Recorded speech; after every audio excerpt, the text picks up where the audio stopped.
आप जानते हैं कि स्टॉक मार्केट 1000 पॉइंट से गिरकर अब तक के सबसे निचले स्तर पर जा चुका है, जिससे कि काफी कंपनियां दिवालिया घोषित की जा चुकी है और हजारों लोगों के करोड़ों रुपए डूब चुके हैं।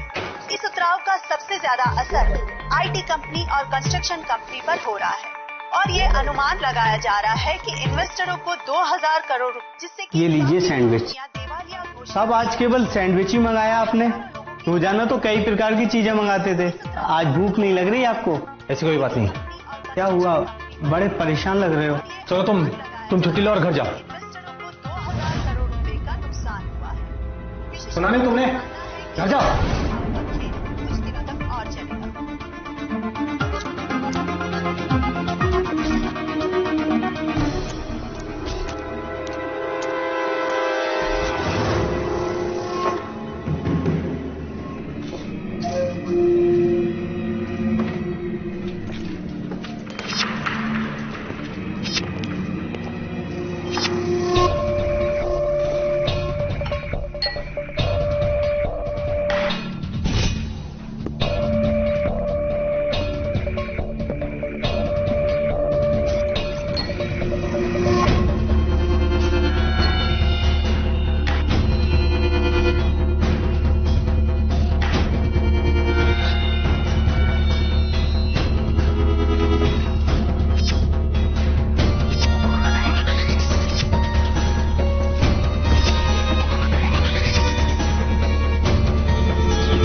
मरने वाले का नाम कल्पेश कापरा है।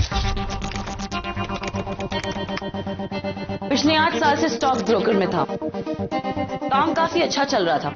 इनफैक्ट ब्रोकरेज बिजनेस में सबसे जल्दी तरक्की करने वालों में से एक था।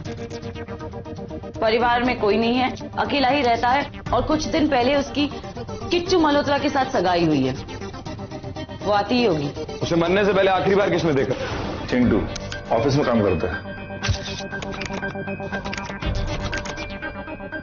तुमने आखिरी बार कब देखा था उन्हें? साहब, जब मैं कल रात को साहब को सैंडविच देने गया था ना, तभी आखिरी बार देखा था। तो उसके बाद मैं लगभग 11 बजे वापस चला गया था। रात भर ऑफिस में कोई नहीं रुकता?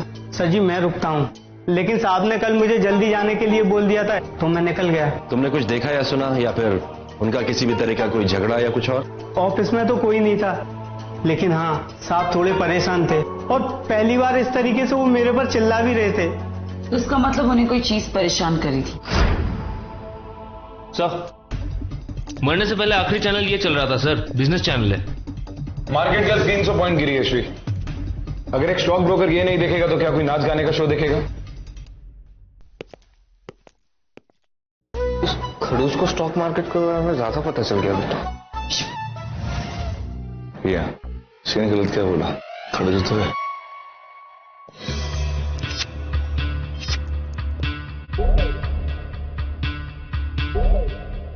सर, आंसरिंग मशीन में बहुत सारे अनरीड मैसेजेस हैं। सारे ट्रांसफर करो श्री, हमें सारे के सारे सुनने होंगे।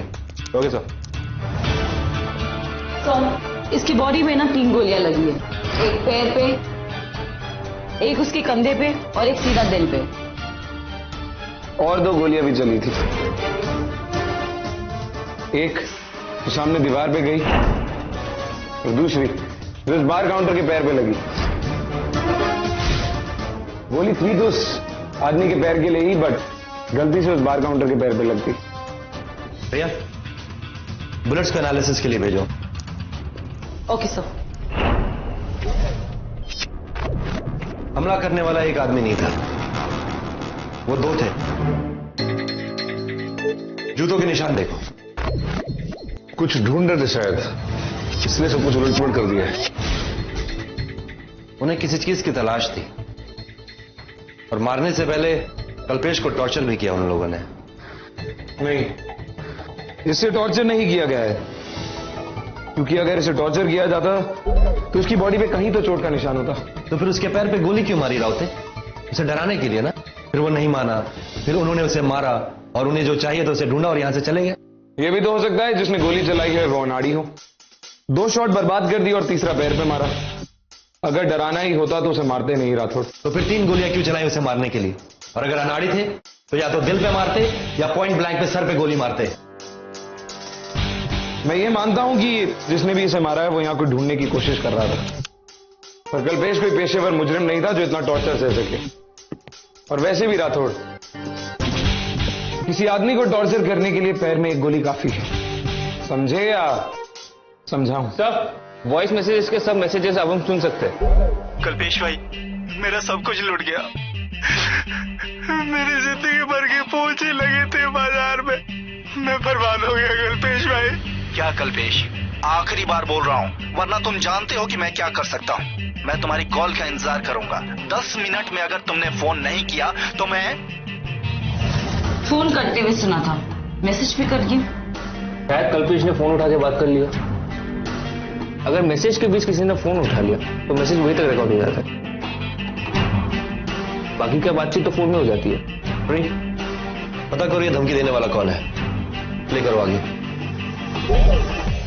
फोन उठाओ प्लीज, फोन उठाओ। साहब, माधव बोल रहा हूँ, आपका फोन बंद है। आप घर नहीं आ रहे क्या? रात बहुत हो गई है। कल्पेश, इट्स ओके, होता है, कुछ दिन बुरे होते हैं, लेकिन हर दिन एक जैसा नहीं होता। मुझे पूरा विश्वास है कि तुम मेरे सारे पैसे लौटा दोगे। I have full faith in you. बहुत सारे लोग उससे गुस्सा थे। होंगे क्यों नहीं सर, इतने लोगों का पैसा जो डूबा था। श्री, पता करो इसके टॉप क्लाइंट्स कौन है, जिन्होंने सबसे ज्यादा पैसे खोए हैं, और ये जिसने धमकी दी है इसके बारे में भी पता करो। Okay sir.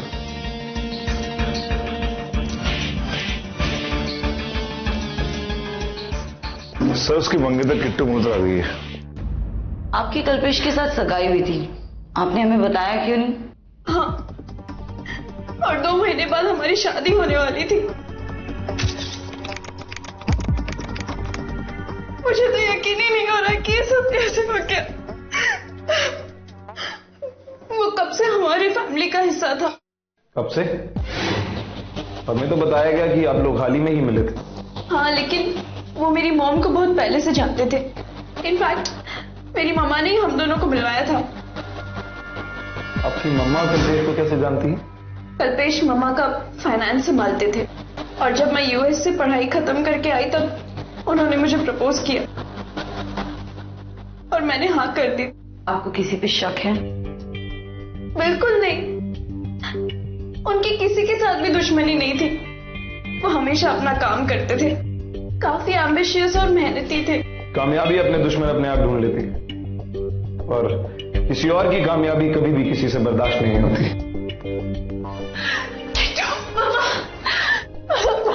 हो गया, बहुत बुरा हुआ। कैसे हुआ ये? मैं किट्टू की मॉम।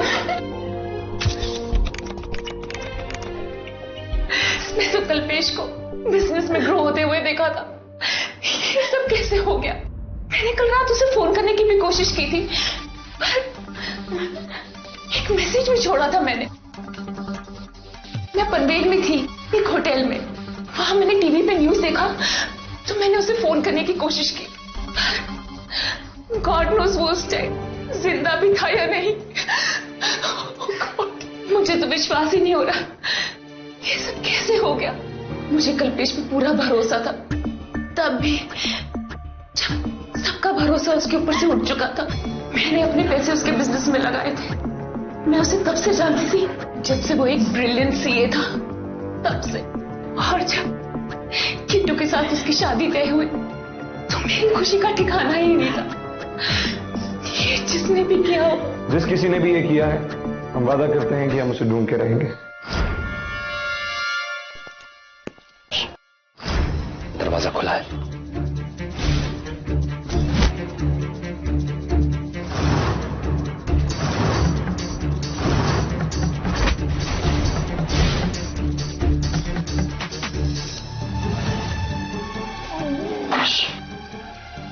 अंदर कोई है।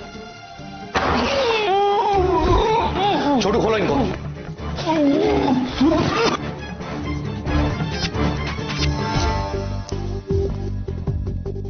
घबराइए नहीं, हम पुलिस हैं। तुम्हारा नाम माधव है? जी। कैसे हुआ ये सब? देर रात को तो आदमी अचानक घुस आए साहब। उन्होंने मुझे पीटना शुरू कर दिया और फिर मुझे बांध दिया और सारे घर में उथल पुथल कर दिए साहब। देखने में कोई भी कीमती चीज मिसिंग नहीं है, ठीक वैसे ही जैसे कल्पेश के ऑफिस में। इसका मतलब पहले वो कल्पेश के ऑफिस गए, उसके बाद यहां आए। इसका मतलब वो जो भी कुछ ढूंढ रहे थे वो उन्हें ऑफिस में नहीं मिला, तब वो यहां आए। फिर वो कागज उन्हें इस घर में मिल गया, उसके बाद वो माधव को बंधा हुआ छोड़ के यहां से चले गए। आप हमें उनके बारे में कुछ बता सकते हैं? उनका रंग रूप, कद काठी, जैसे कैसे दिखते थे वो लोग? वो सब बीच के कद के थे साहब।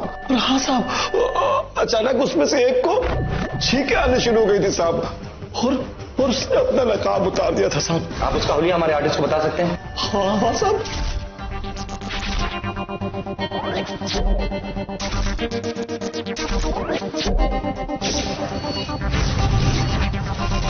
अभी तक के फैक्ट्स।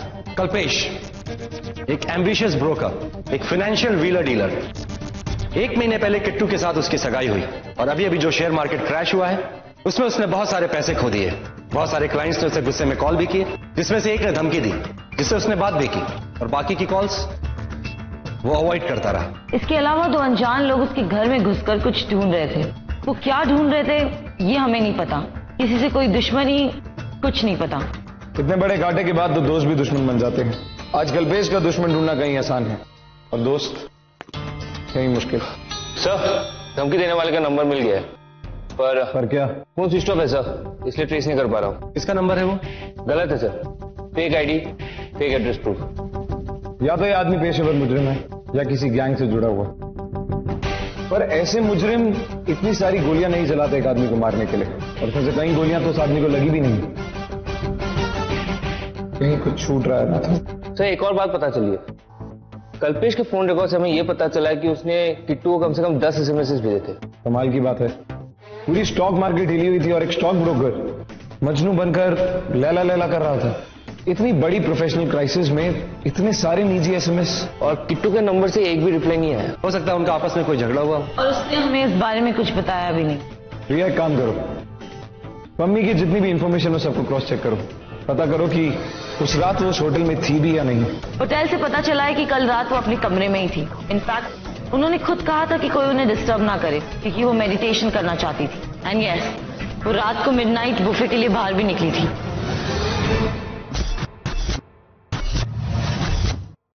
किट्टू, आपके और कल्पेश के बीच कोई प्रॉब्लम चल रही थी क्या? नहीं, ऐसा तो कुछ भी नहीं था। तो फिर आपने सारा दिन उसके मैसेजेस का रिप्लाई क्यों नहीं किया? कल एक्चुअली मैं बहुत बिजी थी, ऑफिस में बहुत काम था और कई सारी मीटिंग्स भी थी। इतनी भी क्या बिजी थी कि आप उसका मैसेज तक रीड नहीं कर पाई? एक्चुअली कल मैं अपना फोन घर पे ही भूल गई थी और काम के चक्कर में मुझे याद भी नहीं रहा। पर जब मैंने फोन चेक किया तो मैंने उसे कॉल बैक किया था और उसका फोन स्विच ऑफ था। आप काम क्या करती हो? मैं एक एड एजेंसी में डिजाइनर हूँ।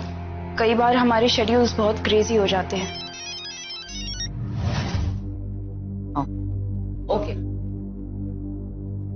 सो माधव ने आर्टिस्ट के साथ मिलकर स्केच बना लिया है।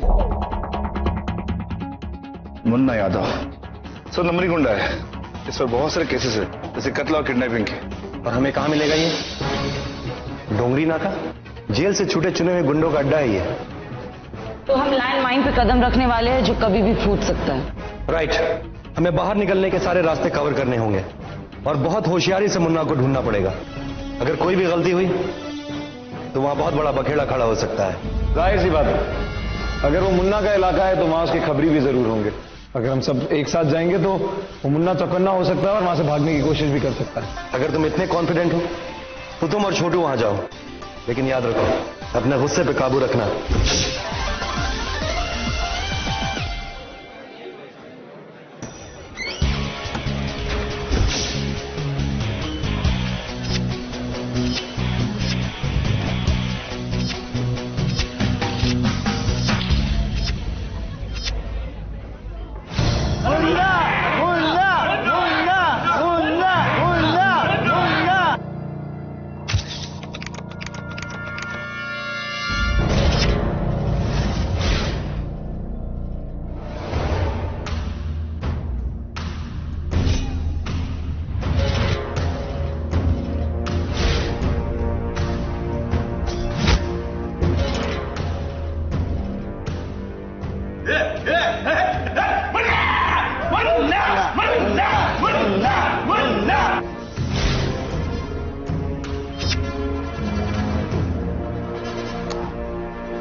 यहाँ पे अच्छा चाल के जाते कोई जीतेगा नहीं। मुन्ना मुन्ना मुन्ना मुन्ना।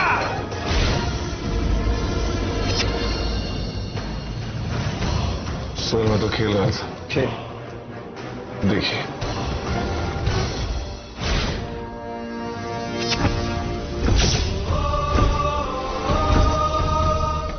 सर, अरे ये तो छोटू है। पुलिस!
सस्पेक्ट था हमारा ये, वो भी हाथ से निकल गया। सर हमने उसे पकड़ने की पूरी कोशिश की थी पर ये मुझे पता होना चाहिए था। तुम दोनों को भेज के मामा कितना बड़ा रिस्क ले रहा हूं। रिस्क हमारे काम का हिस्सा है राठौड़, और कई बार पूरी मेहनत करने के बाद भी ऐसे अंजाम के चांसेस होते हैं। हाँ, और अगर तुम मैदान में मौजूद हो तो ऐसे चांसेस और ज्यादा बढ़ जाते हैं।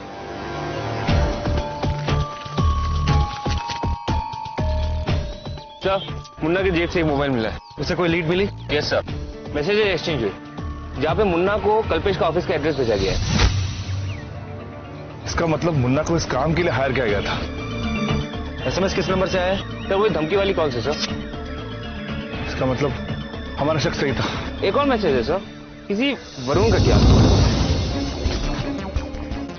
वरुण कटियाल का भी नंबर भेजा गया। वरुण कटियाल ही तो हाईकोर्ट का बहुत बड़ा लॉयर है, उसका एक रिकॉर्ड है, चाहे कितना भी बड़ा क्रिमिनल हो यूं चुटकियों में बाहर निकलवा देता है। और मुन्ना के पास उसका नंबर था, ये कोई हैरानी की बात नहीं है। पर सर कटियाल का नंबर मुन्ना को उसी नंबर से भेजा गया, वो धमकी वाले नंबर से। तो फिर हमें कटियाल को पकड़ना होगा। नामुमकिन, बहुत बड़ा लॉयर है वो, अपने सारे रिकॉर्ड्स क्लीन करता है, मुझसे टच भी नहीं कर सकते। तो हम भी अपने रिकॉर्ड साफ रखते हैं और उसको उसी के जाल में फंसाते हैं।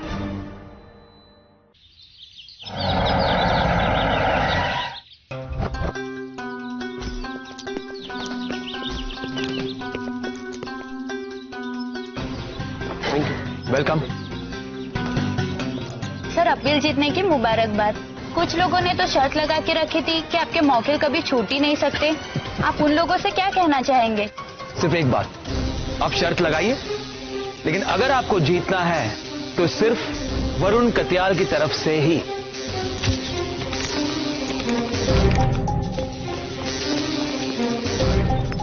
एसीपी राठौड़, एटीएफ चीफ, आपसे कुछ सवाल पूछने। अगर किसी पुराने केस के बारे में पूछताछ करनी हो तो मेरी सेक्रेटरी से अपॉइंटमेंट ले लीजिए। मिस्टर वरुण कटियाल, हम आपके क्लाइंट्स नहीं है जो अपॉइंटमेंट्स लेके आएंगे। हमारी इन्वेस्टिगेशन में आपका नाम बाहर आया है, तो कुछ सवालों के जवाब आपको देने ही पड़ेंगे, समझे या समझाऊं? पूछिए, क्या पूछना चाहते हैं? मुन्ना, हमारे केस का मेन सस्पेक्ट एक गुंडा, आपका नंबर भेजा गया है उसके पास। तो इस शहर में हजारों क्रिमिनल्स के पास मेरा नंबर है, क्योंकि शायद आप जानते नहीं हैं, इस शहर का सबसे बड़ा क्रिमिनल लॉयर हूं मैं। मुझे लगता है अपने साथ साथ आप मेरा भी वक्त बर्बाद कर रहे हैं। कल्पेश, जिसका खून हुआ है उसका पता और आपका नंबर दोनों एक ही नंबर से भेजे गए थे। यह बात तो साफ है कि आपका और उस कत्ल में कोई ना कोई कनेक्शन तो जरूर है। This is very funny. किसी ने किसी को मेरा नंबर भेजा और मैं मुजरिम बन गया। हमें आपके ऑफिस और डॉक्यूमेंट्स की तलाशी लेनी होगी, ये जानने के लिए कि जिसको नंबर भेजा गया उसके बीच और आपके बीच में क्या कनेक्शन है। बिल्कुल नहीं, आप मेरे ऑफिस की तलाशी नहीं ले सकते हैं, क्योंकि आपके पास कोई सबूत नहीं है। और अगर आप चाहते हैं कि मैं आप पर कोई केस ठोक ना दूं, तो प्लीज आप जिसे ढूंढ रहे हैं, जो भी ढूंढ रहे हैं, कहीं और जाके ढूंढिए। एक्सक्यूज मी, केस की तैयारी करनी है, मेरा क्लाइंट आने वाला है। इसे घेरने के लिए हमें कोई ठोस सबूत ढूंढना होगा। ये टेढ़ी खीर है सर, कानून के दाव पे जाता है इसे। खीर टेढ़ी हो या सीधी श्री, आखिरी में खाने के बाद चबाई ही जाती है।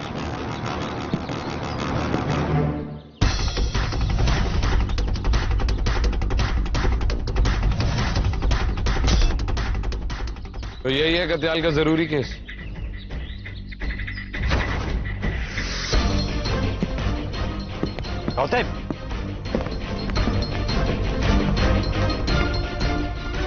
पठान, तुम जैसे लोग सिर्फ इसीलिए खुलेआम घूमते हैं क्योंकि ये कत्याल जैसे काले कोट वाले कानून को तोड़ मरोड़ के तुम्हें आजाद कर देते हैं। कटियाल तो सिर्फ कानून तोड़ता मरोड़ता है, तुम्हारी तरह अपने हाथ में नहीं लेता। अर्जुन रावते, गलती हो गई पठान, पिछली बार सिर्फ आधा ही कानून हाथ में लिया तो तुम्हारी टांग गई। अगर पूरा कानून हाथ में लिया होता तो उसी वक्त तुम्हारा खेल खत्म कर देता। कम से कम तुम्हारी ये बदसूरत शक्ल तो फिर से देखने को ना मिलती। तू अपने आप को हीरो समझता है, तो फिर अपनी हीरोइन को उस दर्दनाक मौत से बचा क्यों नहीं पाया?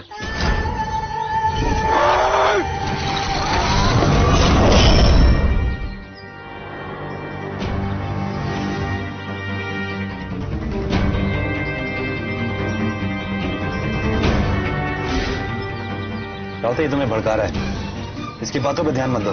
मुझे तुम्हारी बीवी पे तरस आता है अर्जुन रावते। बेचारी की आत्मा तड़प रही होगी कि इतना काबिल ऑफिसर अर्जुन रावते अभी तक उसके कातिल को पकड़ भी नहीं पाया। तू हीरो तो है, लेकिन इंटरवल के पहले भी तेरी हार और इंटरवल के बाद भी तेरी हार। तेरी कहानी में दम नहीं है अर्जुन। पठान!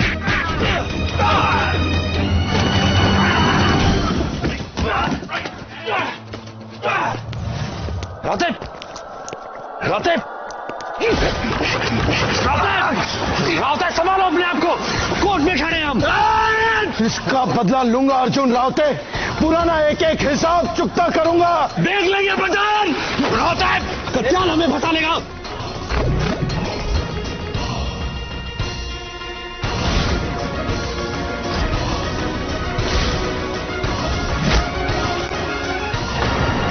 हमें हर एक कदम फूक फूक के रखना होगा। सर, कटियाल जैसे शातिल वकील को घेरना थोड़ा मुश्किल होगा। यू आर राइट श्री, लेकिन हमें उसे हर हाल में घेरना ही होगा। वो जरूर कोई बात छुपा रहा है, और जब तक हम वो बात पता नहीं कर लेते, हमें केस सॉल्व नहीं कर पाएंगे। तो इसका मतलब हमें कत्याल के बारे में सब कुछ पता करना होगा। राइट रिया, तुम उसके सारे केसेस स्टडी करो, उन सारे क्रिमिनल्स की लिस्ट निकलवाओ जिनको उसने छुड़वाया है, खासतौर से वो जो सट्टा बाजार और फाइनेंशियल वर्ल्ड से जुड़े हुए हैं। श्री, मैं कत्याल का फोन टैप करने का वारंट निकलवा रहा हूं। तुम उसकी सारी कॉल्स टैप करो, वो कब किससे क्या बात करता है पता करो, उससे हमें उसके अगले मूव के बारे में पता चलेगा। Okay sir. छोटू, हम कत्याल का पीछा करेंगे, ये पता करेंगे कि वो कब कहां जाता है और किससे मिलता है। Let's go.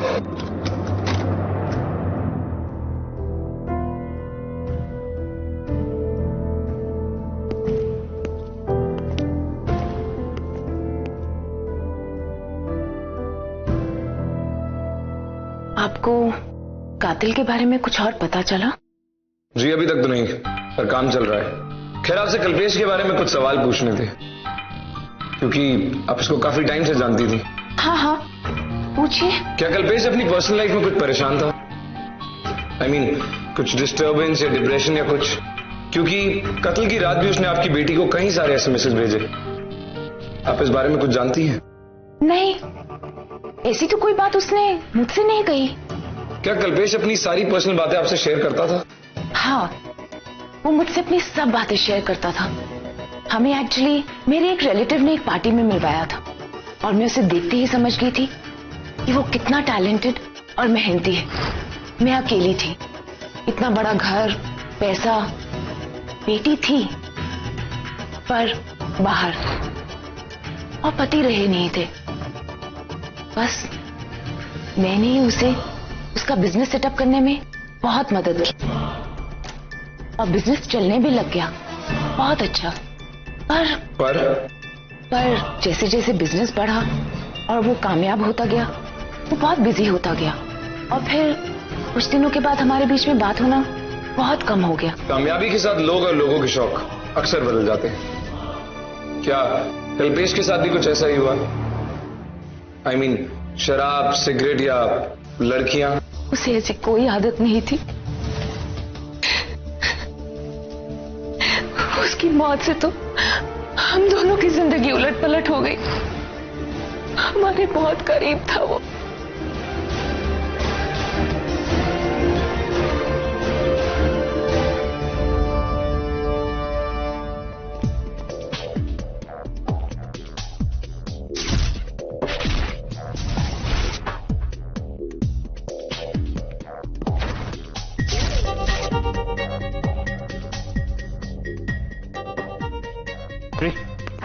कुछ मिला? ये सारी फोन कॉल्स में चेक कर रहा था सर। कई क्लाइंट से बात की उसने, लेकिन हमारे केस से कंसर्न कुछ भी नहीं है। उसकी ईमेल्स? ईमेल अकाउंट भी हैक कर लिया, तो वहां भी कुछ नहीं मिला। अच्छा, फिर उसका एक मिनट सर, एक कॉल आ रहा है। कटियाल, अब तो फाइल तुम तक पहुंच गई है ना? मुझे बेल कब मिलेगी? यहाँ पर फोन क्यों कर रहे हैं? मैंने कहा था ना यहाँ पर फोन मत कीजिएगा। तो अब तुम मुझे ऑर्डर दोगे, मेरा केस बंद करवाओ। वही आवाज है जिसने फोन पे धमकी दी थी। ये बातें फोन पर नहीं कर सकते। मिलता हूँ, अभी फोन रख रहा हूँ।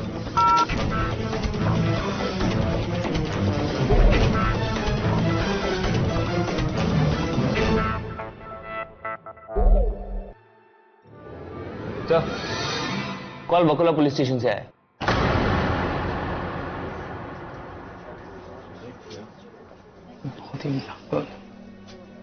Yes sir.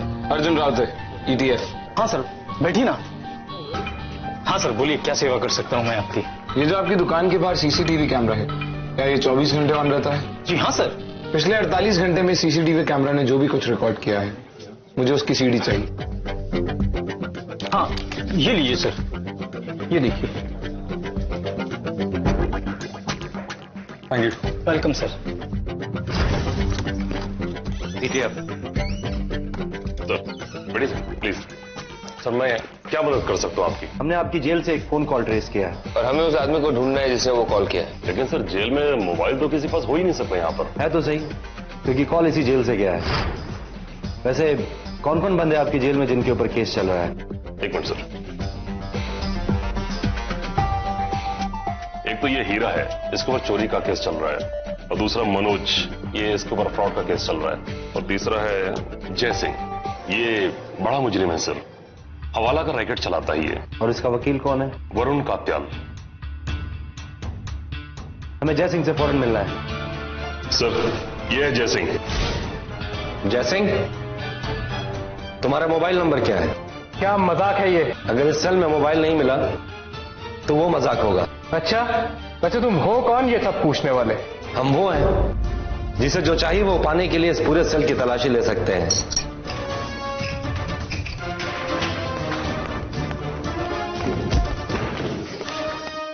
इस पूरे सेल की तलाशी लो। सर,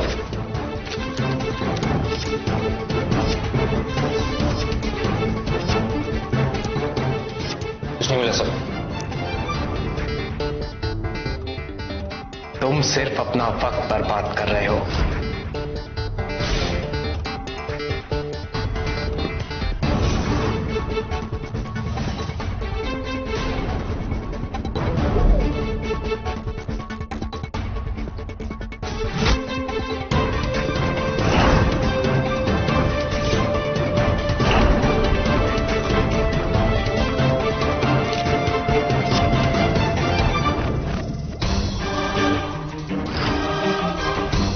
मुबारक हो इंस्पेक्टर।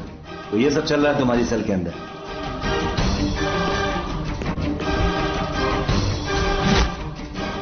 मुन्ना को किस काम पे लगाया था तुमने? कौन मुन्ना? तुम्हारे फोन से मुन्ना के फोन पे एक मैसेज गया था, यहाँ पे कल्पेश का पता लिखा हुआ था। हमारे पास तुम्हारा फोन रिकॉर्ड है, तुम और झूठ नहीं बोल सकते।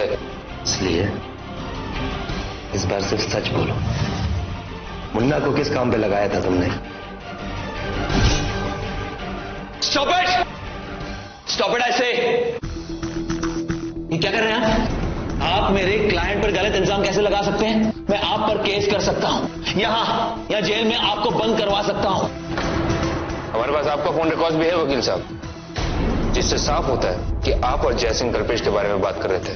कल्पेश? बिल्कुल नहीं, हमने कभी कल्पेश का नाम लिया ही नहीं। और आपके so called phone records court उन्हें कभी सबूत के तौर पर मानेगी ही नहीं। पेश कीजिए ना कोर्ट में, फिर देखिए क्या हासिल होता है। फोन रिकॉर्ड से कम आपके खिलाफ सर्च वारंट तो निकल ही सकता है ना, एडवोकेट कत्याल। जब तक आपके पास कोई ठोस सबूत नहीं है, इन सब बातों का कोई फायदा नहीं है। अगर आपने मेरे क्लाइंट को परेशान करने की कोशिश भी की तो मैं कोर्ट से आप सबके खिलाफ ऑर्डर्स ले आऊंगा।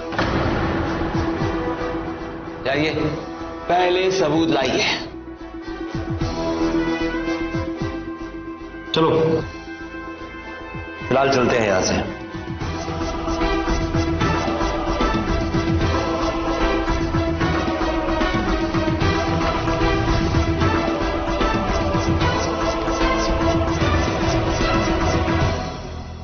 सर,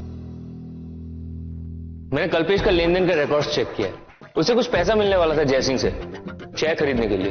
और जयसिंह बड़ा ही हवाला रैकेट चलाता है, हो सकता है वो हवाला रैकेट के पैसे इन शेयर्स में लगाता हूँ। और कल्पेश के पास कोई ऐसा कागज हो जिसे जयसिंह कोर्ट में दिखाने से छूट जाए। यही ढूंढ रहा था वो, जयसिंह को कल्पेश से यही चाहिए था। लेकिन सर, कल्पेश का ऑफिस से कागज चुराने के बाद अब तो कागज कटिल के पास होंगे, तो फिर हमें मिलेंगे कैसे?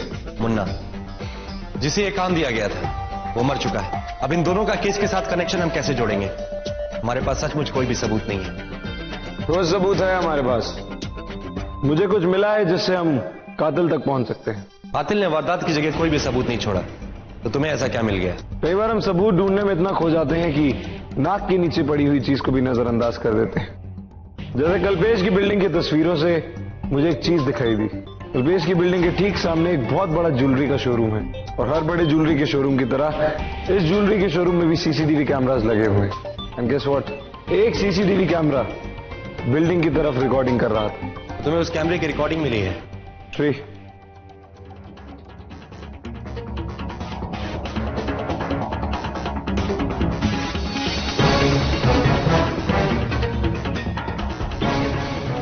इससे तो सब साफ दिखाई देता है कि कत्याल मुन्ना के साथ हवाला के पेपर्स चुराने के लिए आया और उसके गुंडों ने कल्पेश का मर्डर कर दिया। उसे ठोस सबूत चाहिए था ना, अब दिखाता हूं मैं उसे ठोस सबूत, जिससे वो और उसके मुवक्किल दोनों के दोनों सलाखों के पीछे होंगे। रुको, तुम सबसे अभी भी कुछ छूट रहा है। श्री, रिवाइंड करो। बस श्री, ये गाड़ी गेट से इतनी तेज निकल रही है। श्री, गाड़ी पे रुको। अजीब बात है, इतनी रात को ये गाड़ी, और वो भी इतनी तेज। जब तक कि वो वारदात की जगह से भाग न रहा हो। इतनी है कौन? श्री, गाड़ी की नंबर प्लेट पे जूम करो।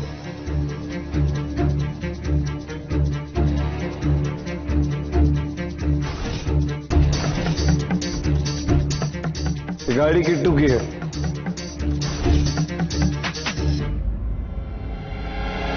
क्या बात है, ऐसी क्या अर्जेंसी थी? कल्पेश के केस में हमें एक नई बात पता चली है। कातिल का पता चल गया क्या? कौन है वो? हाँ, पता चल गया, तुम हो कातिल। What nonsense! मैं ऐसा क्यों करूंगी? मैं उसे प्यार करती थी। तो फिर उस रात तुम उसके ऑफिस में क्या कर रही थी, और उसके बाद अपनी गाड़ी लेके वहां से भागी क्यों? हाँ, मैं उसके ऑफिस गई थी उसे कुछ पूछने। एक बात थी जिसका मुझे पता चल गया था। क्या पता चला था तुम्हें?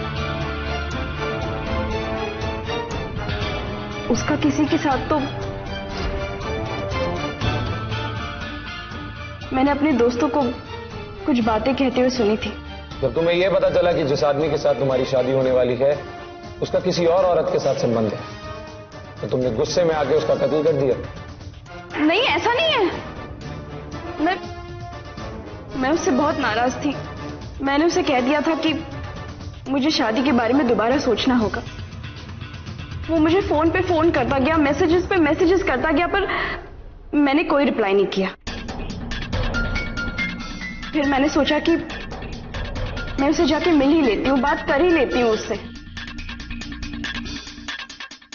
इसलिए मैं उसके ऑफिस पहुंच गई, और वहां पहुंची तो देखा कि उसकी लाश पड़ी है। तो तुमने पुलिस को फोन क्यों नहीं किया? क्योंकि मैं डर गई थी।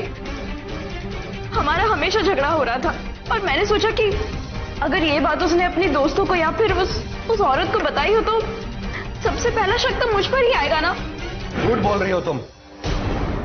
ये सारी सफाई जज को देना। सर, किट्टू की मां गई है, भेजो उसे। आप तो मेरी बेटी के साथ क्या कर रहे हैं? सबूत है हमारे पास इसके खिलाफ। कल्पेश के कत्ल में इसका हाथ है। क्या? नहीं, आप लोगों को जरूर कोई गलतफहमी हुई है। किट्टू तो कल्पेश से बहुत प्यार करती थी। इसे पता चल गया था कि कल्पेश का किसी दूसरी औरत के साथ नाजायज संबंध है, और यही बात करने के लिए वो उसके ऑफिस में गई और वहां उसे मार दिया।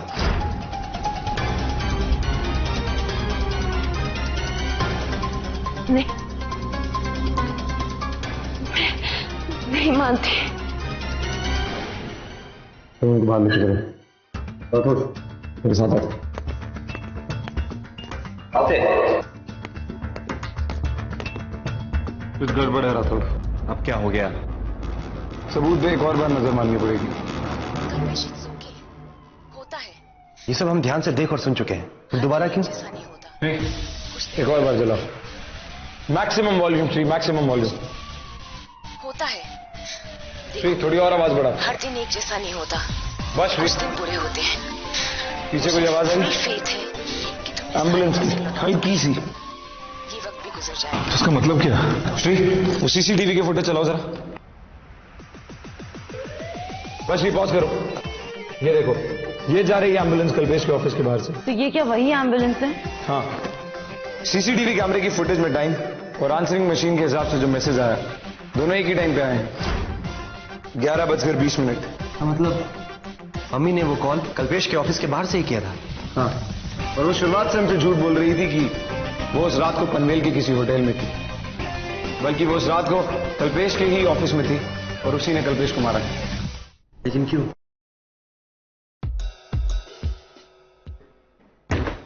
तुमने उस रात को अपनी मां को वहां से जाते हुए देखा था। यही एक वजह है कि तुमने पुलिस को कॉल नहीं की। Am I right?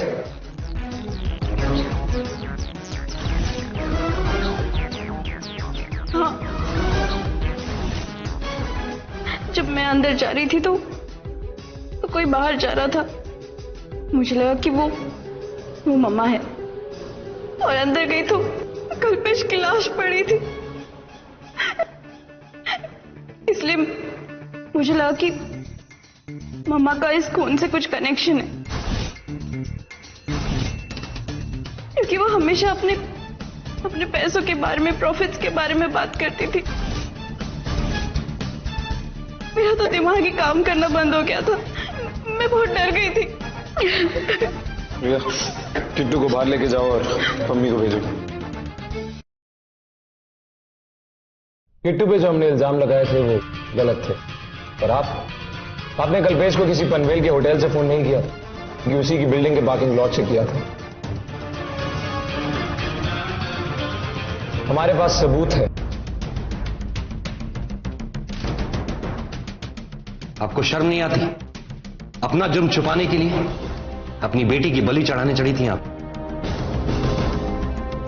किट्टू को पता चल चुका था कि कल्पेश के किसी और औरत के साथ नाजायज ताल्लुकात हैं, और वो औरत और कोई नहीं पम्मी जी, आप थी।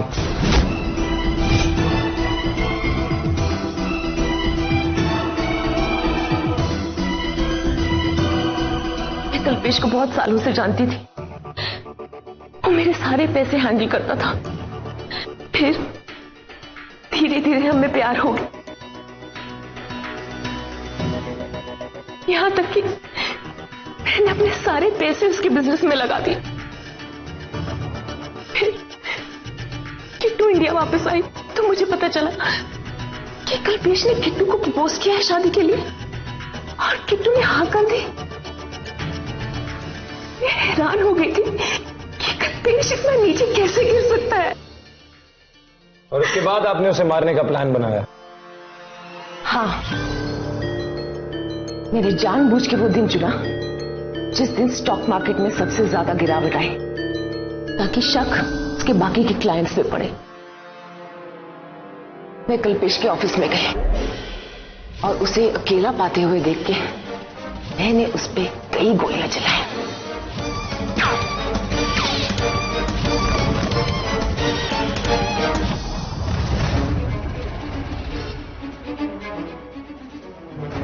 फिर जब मैं वहां से बाहर निकल रही थी तो मैंने किट्टू को वहां अंदर जाते देखा। मुझे लगा कि उसने शायद मुझे देख लिया है। मैं छुप गई थी। वो किट्टू ही थी, बहुत डरी हुई थी। वो एकदम से गाड़ी में घुसी और वहां से चली गई। मैंने अपने आप को बचाने के लिए कल्पेश की आंसरिंग मशीन में एक मैसेज छोड़ा।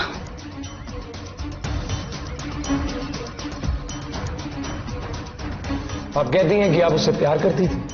मैं उससे सच्चा प्यार करती थी, पर उसने मुझे धोखा दिया, मेरी जिंदगी बर्बाद कर दी। प्यार का मतलब तक नहीं जानती आप। जो प्यार करता है वो सामने वाले इंसान को अपनी जिंदगी जीने का पूरा अधिकार देता है, हक देता है और फ्रीडम देता है। आप जैसे नहीं कि सामने वाले की जिंदगी भी उससे छीन ले। Shame on you. भैया अरेस्ट कर लो इन्हें। आज की दुनिया में प्यार कितना कॉम्प्लिकेटेड हो गया है ना सर, सोच के दुख होता है। नहीं रिया, प्यार वैसे ही सिंपल है, लोग कॉम्प्लिकेटेड हो गए।